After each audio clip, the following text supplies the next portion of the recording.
সকল প্রশংসা কৃতজ্ঞতা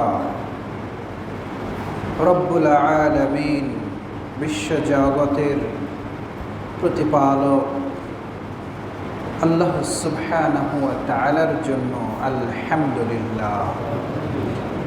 আল্লাহর দয়া এবং শান্তি প্রিয় রসুল মুহাম্মদুর রাসূলুল্লাহ সাল্লাল্লাহু আলাইহি ওয়াসাল্লামের প্রতি। সম্মানিত উপস্থিত মুসলিমবৃন্দ, আরবি মাস গণনা হিসাবে রবিউল আউয়াল মাস। এ মাসে আমাদের প্রিয় নবী মুহাম্মদুর রাসূলুল্লাহ সাল্লাল্লাহু আলাইহি ওয়াসাল্লামের জন্ম হয়েছে এবং মৃত্যু হয়েছে। রসুল প্রেমিক, রসুলকে যারা ভালোবাসেন তাদের কাছে নিজের ভালো লাগার চেয়ে রসুলের ভালো লাগাটাকে প্রাধান্য দেন। নিজের খেয়াল খুশি পছন্দ একটা জিনিস রয়েছে, কিন্তু আমাদের রসুল বলেছেন অন্যটা পছন্দ। আমরা অন্যটাই পছন্দ করি, কষ্ট হলেও করি, ভালো না লাগলেও করি। কারণ রসুলের কথাকে, রসুলের সুন্নাহকে আমরা কোনোভাবেই আমার মত, আমার পথ, আমার পছন্দের উপরে প্রাধান্য দিতে পারি না। ইমানদাররা এটা পারবেও না। এবং আপনারা জানেন যে রাসূলুল্লাহ সাল্লাল্লাহু আলাইহি ওয়াসাল্লামকে তার সুন্নতি শুধু অনুসরণ করতে হবে এটা না, পাশাপাশি দিল দিয়ে তাকে ভালোবাসতে হবে। অন্তরে রসুলের ব্যাপারে মহাব্বত থাকতে হবে। যেমন আপনারা জানেন যে রাসূলুল্লাহ সাল্লাল্লাহু আলাইহি ওয়াসাল্লাম নিজেই তার ভালোবাসার ব্যাপারে হাদিস বলেছেন যে লা ইউমিনু আহাদুকুম হাত্তা আকুনা আহাব্বা ইলাইহি মিন ওয়ালিদিহি ওয়া ওয়ালাদিহি ওয়ান নাসি আজমাইন।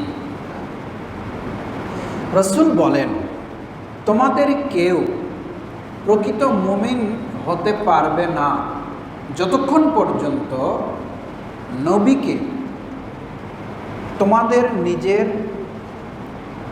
জীবন থেকে, পিতামাতা থেকে, আত্মীয় স্বজন থেকে, সারা পৃথিবীর মানুষ থেকে যতক্ষণ পর্যন্ত রসুল তোমার কাছে মাহবুব, প্রিয়, ভালোবাসার ব্যক্তি না হবে, অন্তর দিয়ে যতক্ষণ পর্যন্ত পৃথিবীর সবচেয়ে বেশি রসুলকে মহব্বত না করবে, ততক্ষণ পর্যন্ত তুমি মুমিন হতে পারবে না। এই হাদিস দ্বারা বোঝা যায় যে রাসূলুল্লাহ সাল্লাল্লাহু আলাইহি ওয়াসাল্লামকে হৃদয় দিয়ে ভালোবাসতে হবে। এবং আপনারা জানেন যে আল্লাহ সুবহানাহু ওয়া তাআলা ভালোবাসা লাভ করতে গেলে, মানে আপনি যদি মনে করেন যে আমি আল্লাহকে ভালোবাসবো এবং আল্লাহ যেন আমাকে ভালোবাসেন, এই দাবিটা আমরা সকলেই করি, তাহলে কোন পথে এগুলে আপনি আল্লাহকে ভালোবাসবেন, আর কোন পথেই বা এগুলে আল্লাহও আপনাকে ভালোবাসবেন? পথ কি?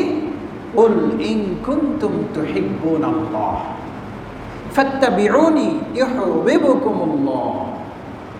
যে তোমরা যদি আল্লাহকে ভালোবাসতে চাও তাহলে মুহাম্মদ সাল্লাল্লাহু আলাইহি সাল্লামের রীতিনীতি, পদ্ধতি, পথ, মত অনুসরণ করো। মানে নবী বলছেন, নবীকে দিয়ে আল্লাহ বলাচ্ছেন যে তোমরা যদি আল্লাহকে ভালোবাসতে চাও, যে ফাত্তাবিউনি, আমার অনুসরণ করো। আমার বলতে নবীর।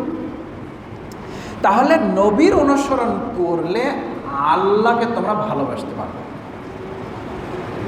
তুমি যখন নবীর অনুসরণ করলে তখন ইউহিব্বুকুমুল্লাহ, তুমি যে শুধু আল্লাহকে ভালোবাসবে বিষয়টা এরকমটা না, আল্লাহ তোমাকে ভালোবাসবেন আলহামদুলিল্লাহ। এবং আল্লাহ ভালোবাসার পাশাপাশি আল্লাহ একটা তার বান্দাকে মহব্বত করার পাশাপাশি আরও একটা ফায়দা দেবেন, যে ইয়াগফির লাকুম যুনুবাকুম, আল্লাহ তোমাদের জীবনের যে পাপগুলো আছে এগুলো আল্লাহ মাফ করে দেবেন। সুবহানাল্লাহ। হ্যাঁ, আল্লাহু গফুর রহিম। আল্লাহ কি শুধু ক্ষমাশীল, যেমন ক্ষমাশীল তেমনই তিনি দয়ালু, তার ভিতরে দয়া বান্দার ব্যাপারে। তো প্রিয় সুধী, এজন্য রসুলকে ভালোবাসা, রসুলের অনুসরণ করা, রসুলের সুন্নাহকে মেনে চলা, এটা পৃথিবীতে বেঁচে থাকার মুমিনের তো এটাই তো শক্তি। ইমানের চালিকা শক্তি তো এটাই যে আপনি আল্লাহকে ভালোবাসেন, রসুলকে ভালোবাসেন। ভালোবাসেন কিভাবে? আপনি রসুলের তরিকা, রসুলের সুন্নাহ অনুপাতে আপনি চলেন, বা উম্মত চলবে, এটাই তো কথা, তাই না? তো এখন বিষয়টা হলো, যে বিষয়ে কথা বলতে চাচ্ছি তা হলো এই রসুল সাল্লাল্লাহু আলাইহি ওয়াসাল্লামকে ভালোবাসতে গিয়ে আমাদের সমাজে কিছু আমল, কিছু আনুষ্ঠানিকতা তৈরি হয়েছে, সেগুলো মানুষ ধর্মের নামেই করছে, রসুলকে ভালোবাসে বলেই করছে, এবং তারা এর মাধ্যম দিয়ে আল্লাহকে পেতে চায়, রসুলের ভালোবাসা পেতে চায়। এর জন্য দেখবেন যে 12ই রবিউল আউয়াল আসলে যে দেখা যায় যে মিলাদ মাহফিল, তারপরে মসজিদে মসজিদে আলোচনা সভা, খাবারের আয়োজন, আবার অনেক সময় দেখা যায় বিভিন্ন জায়গায় মানে মিছিল বের হয়েছে, সবাই মিছিল করছে, এবং দেখা যাচ্ছে যে কোনো ব্যক্তি ওই মিছিংয়ের সামনে থেকে গাড়িতে উঠে নেতৃত্ব দিচ্ছেন, পিছে পিছে হাজার হাজার মানুষ। কিছু কিছু ব্যক্তি রয়েছেন যে রসুলের আগমনের দিনে 12ই রবিউল আউয়াল এটা উদযাপন করতে যে কিছু কিছু মানুষ রসুলের জন্মদিন উপলক্ষেও কেক কাটছে, এবং সেগুলো যেই লোকগুলো করছেন তারা কিন্তু দেখতে মনে হবে যে আপনাদের হুজুরের চেয়ে তার পোশাক ভালো, টুপি ভালো, পাঞ্জাবি ভালো, চেহারা ভালো, চেহারা তো ভালো, আবার মানে পাঞ্জাবি ভালো, দাড়িও বেশ ভালো, মানে সব দিক থেকেই মনে হবে যে বেশ এই লোকগুলা খুবই পরহেজগার, আল্লাহওয়ালা। এরা জনগণকে কি আর ইসলামের ব্যাপারে কি আর ধোঁকা দিতে পারে? হাজার হাজার অনুসারী তাদের দিয়ে তারা একটা অনুষ্ঠানের নাম দিয়েছে, তা হলো ঈদে মিলাদুন্নবী।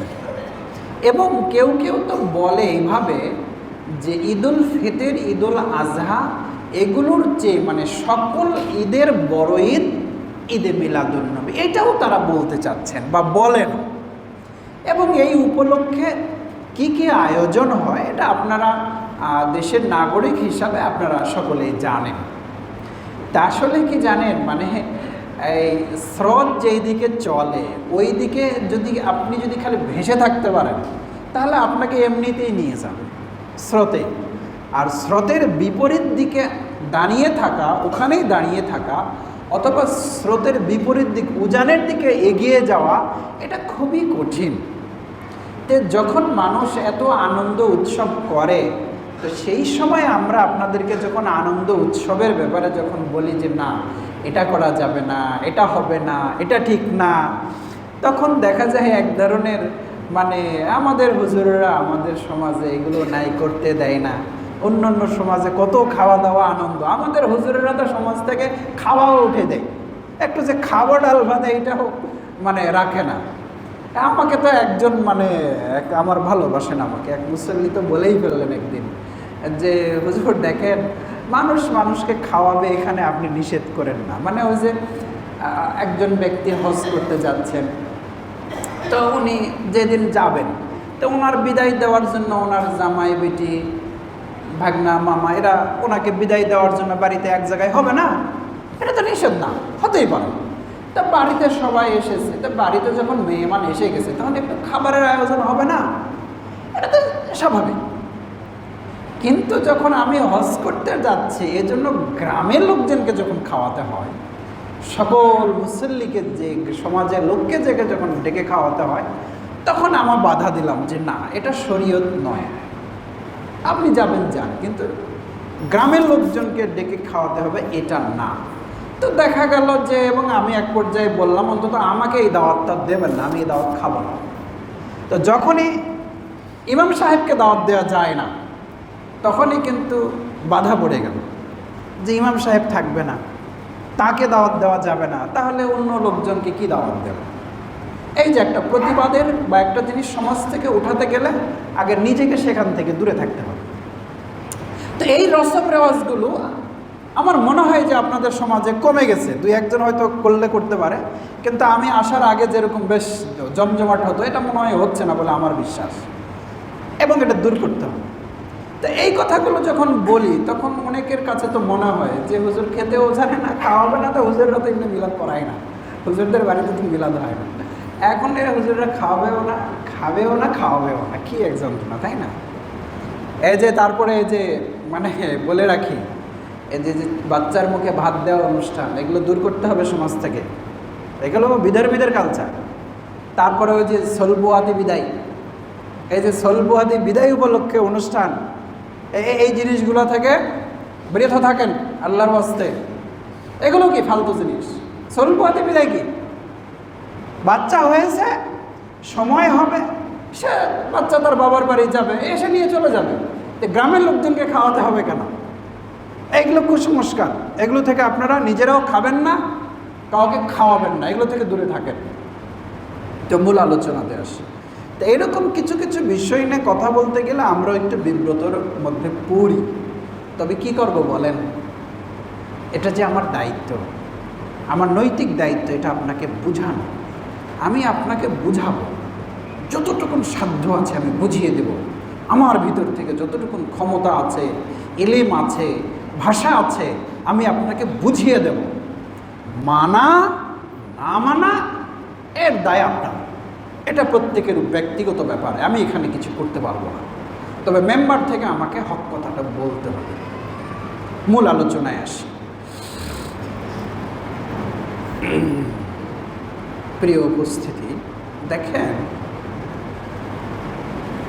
আমাদের সমাজে হিন্দুদের একটা অনুষ্ঠান হয়, সরকারি ছুটি আছে,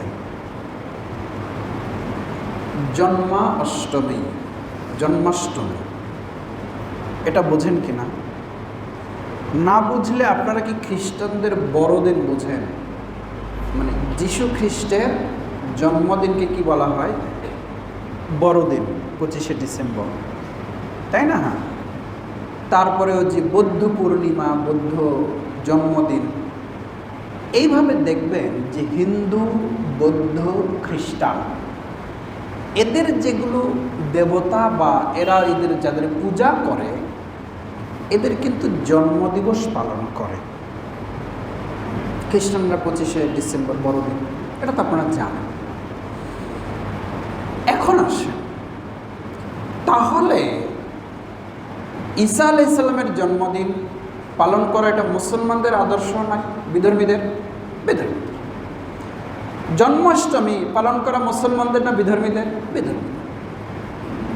বৌদ্ধ পূর্ণিমা এটা পালন করা মুসলমানদের না বিধর্মীদের? বিধর্মী। এইবার আস, আমাদের নবী সাল্লাল্লাহু আলাইহি ওয়াসাল্লাম যখন মক্কা থেকে মদিনায় হিজরত করলেন,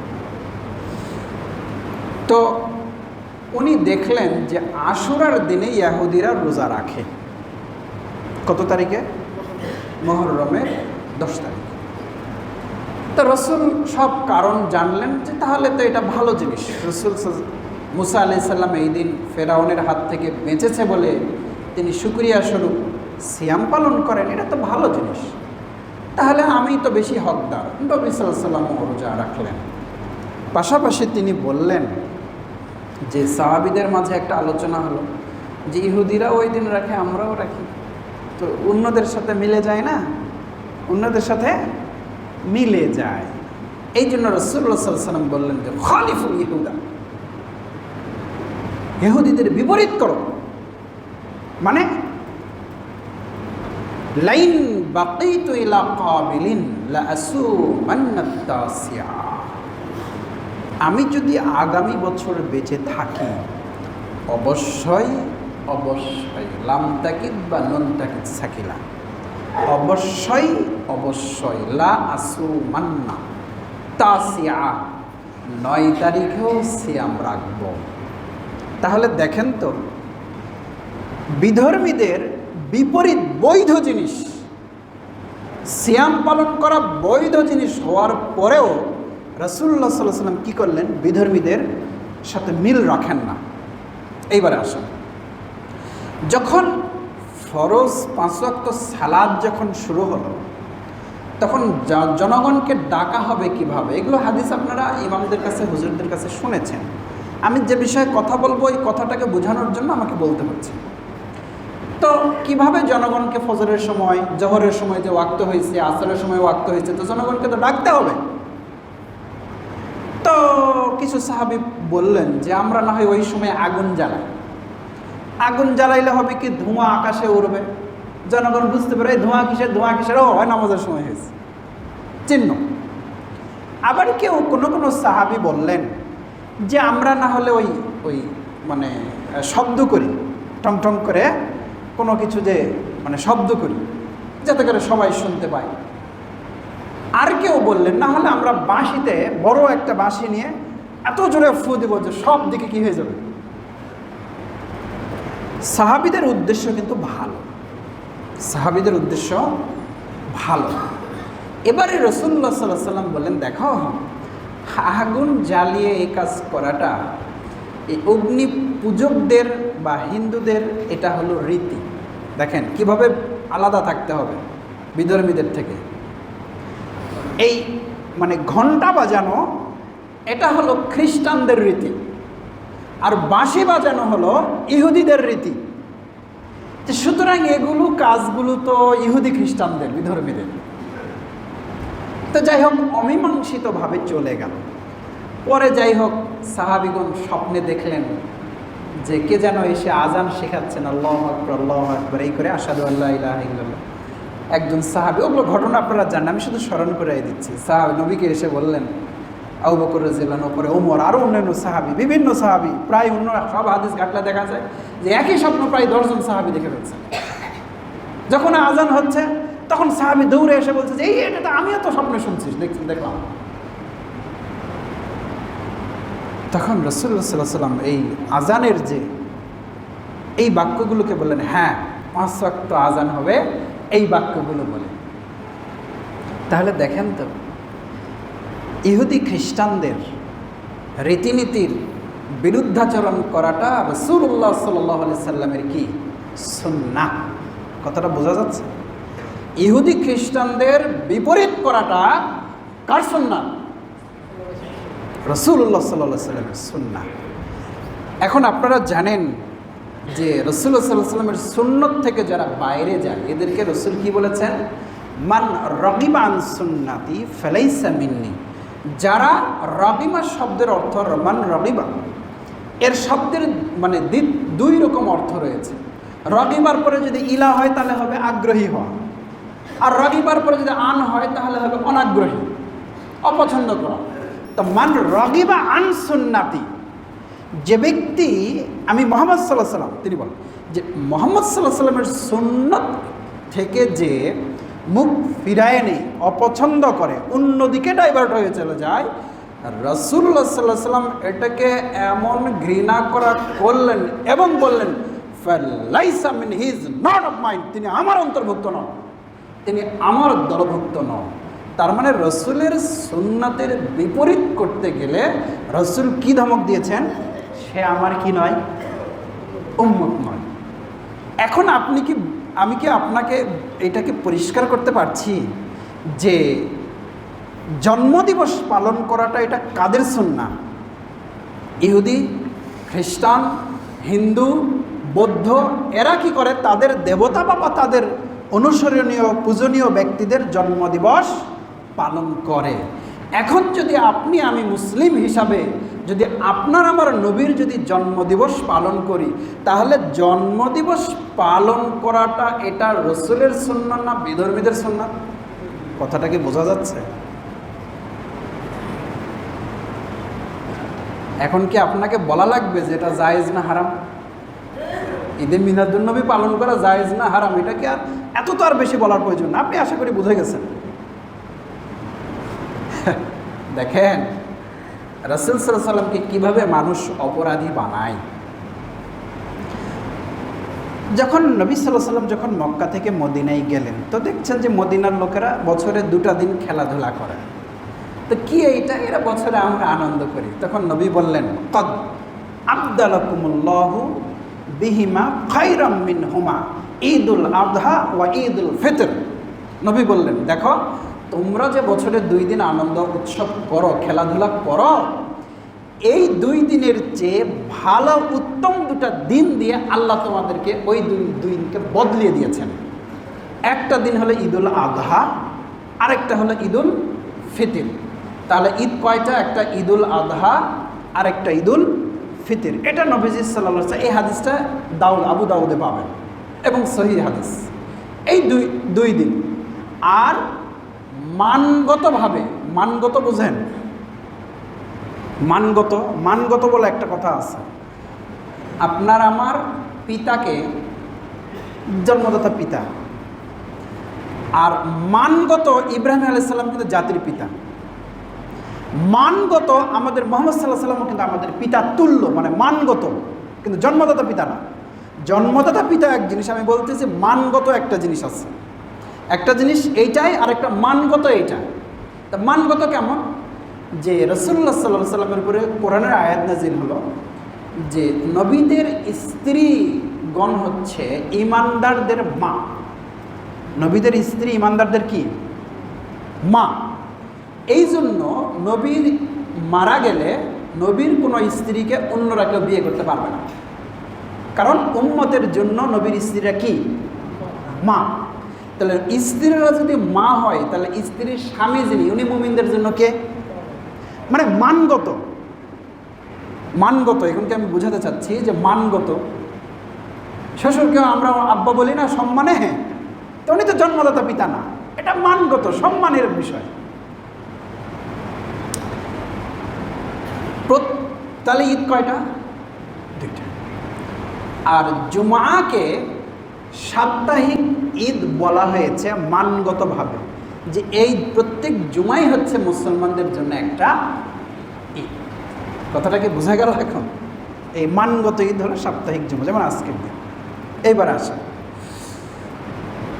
কেউ যদি বলে যে সকল ঈদের বড় ঈদ ঈদে মিলাদুন্নবী, এটা যদি কেউ বলে, বিশ্বাস করে, আমল করে, আর আপনারা কি জানেন যে লাইলাতুল কদরে নবীজি সাল্লাল্লাহু আলাইহি ওয়াসাল্লাম কীভাবে ইবাদত করেছেন? রাত জেগেছেন, কোমর শক্ত করে বেঁধেছেন, স্ত্রীদেরকে ডেকেছেন। এগুলো হুজুরদের কাছে আপনারা শুনেছেন তো। তারপরে আশুরার দিনে কি আছে, কি করতে হবে, এগুলো তো নবীজি করেছেন তো। ঈদের দিনের কি আমল, এটা তো করেছেন তো। যারা ঈদে মিলাদুন্নবী মানে যে পালন করে, এরা কি আপনাদেরকে কোনোদিন বলেছে যে এই ঈদে মিলাদুন্নবী পালন করার জন্য ওই দিন রাসূলুল্লাহ সাল্লাল্লাহু আলাইহি ওয়াসাল্লাম এই কাজগুলো করেছেন? এটা তারা বলেছে? বলে না কেন? বলো তুমি। এটা যদি বড় ঈদ হয়, তাহলে বড় ঈদটাকে নবী বোঝেনি নাকি? যেটাকে বলা হচ্ছে সবচেয়ে বড় ঈদ, তাহলে এটা বুঝবে কে আগে? আগে তো আমাদের নবী বুঝবেন। তাহলে উনি এই দিনটার উপলক্ষে তো একটা আমল থাকা দরকার ওনার, যে তিনি প্রতি বছর তার জন্মদিন উপলক্ষে কি করতেন, তার জন্মদিন উপলক্ষে প্রতি বছর উনি কী করতেন, এর একটা আমল থাকা দরকার না? যে এইভাবে করতে হবে, তিনি এটা করেছেন, সাহাবীদেরকে এটা বললেন, তার স্ত্রীরা এটা করলেন, এরকম কি কোনো আছে? শুনেছেন আপনারা? নাই তো শুনবেন কেমন করে? তাহলে কেউ যদি বলে যে এটাই হলো সবচেয়ে বড় ঈদ, আর রাসূল সাল্লাল্লাহু আলাইহি ওয়াসাল্লাম যদি এটা পালন না করে, তাহলে বলেন তো এরা শরীয়তে নবীর চেয়ে বেশি শরীয়ত বুঝে ফেলেছে না ফেলে নাই? আর নবীর চেয়ে যারা বেশি শরীয়ত বুঝবে, মানে নবীকে অমান্য করবে, আপনি কি বলতে চাচ্ছেন যে এদের আর ঈমান আছে? হে জ্ঞানী সম্প্রদায়, নবীকে ছোট করে নবীর উপর দিয়ে বেশি শরীয়ত বুঝলে কি নবীর উম্মত থাকা যাবে?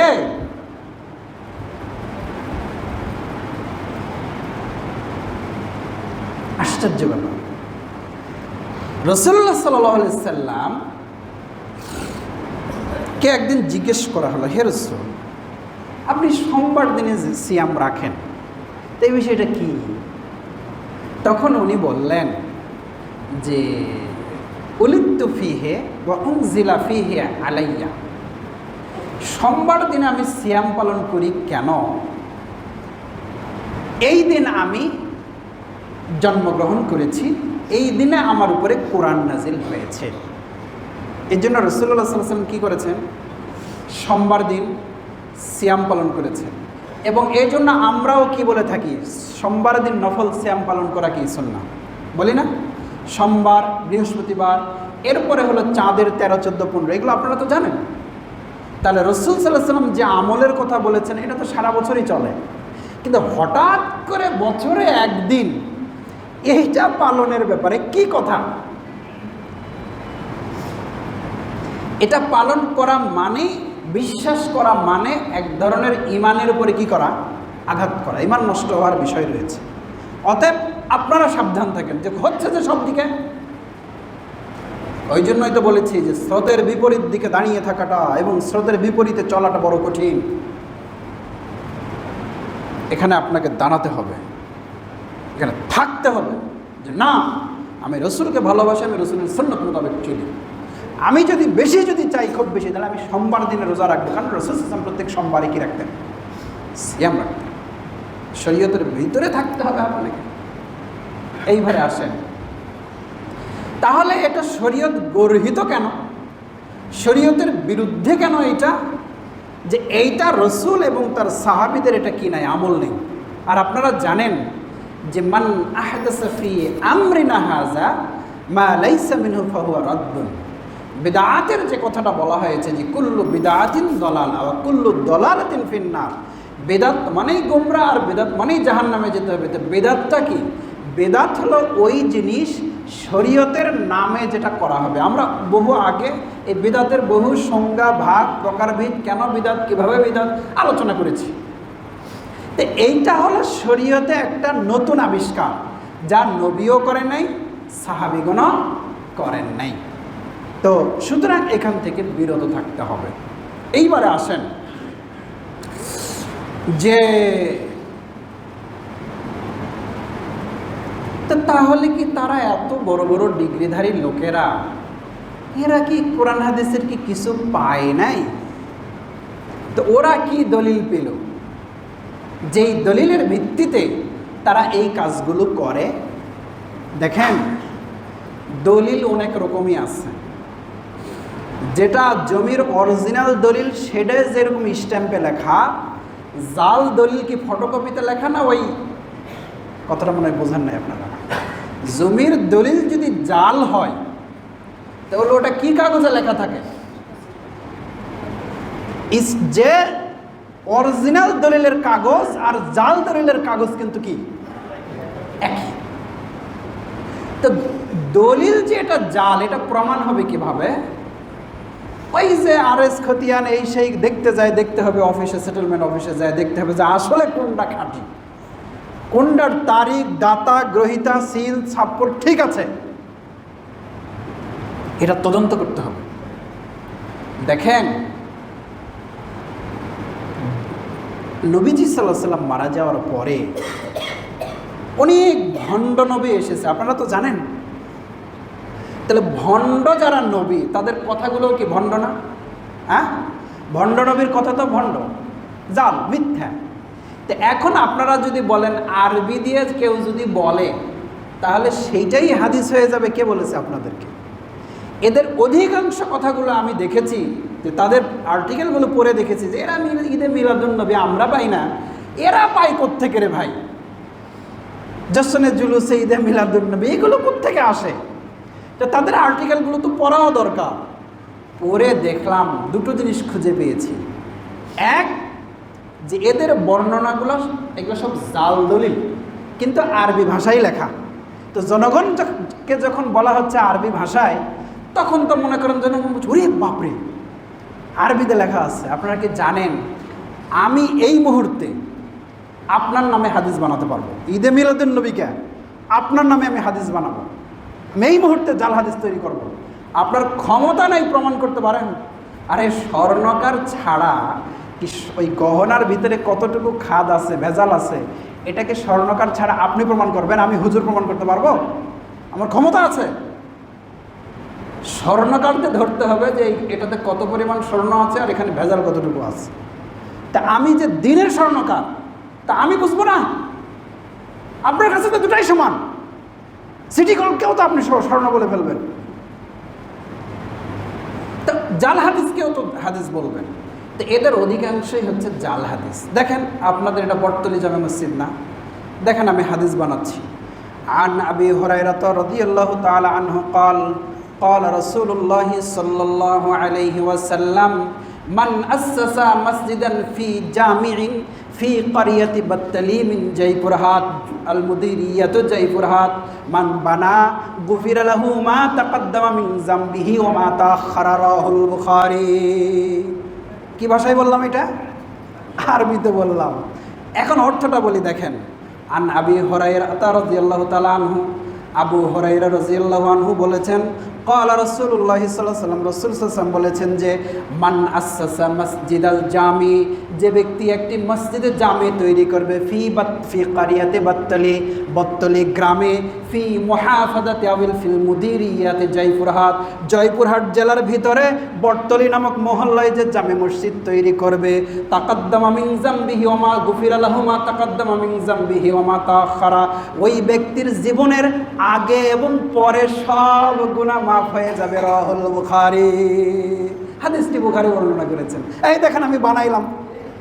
তা আপনি কি বলতে চাচ্ছেন যে জয়পুরহাটের নামে বটতলির নামে নবী হাদিস বলেছেন?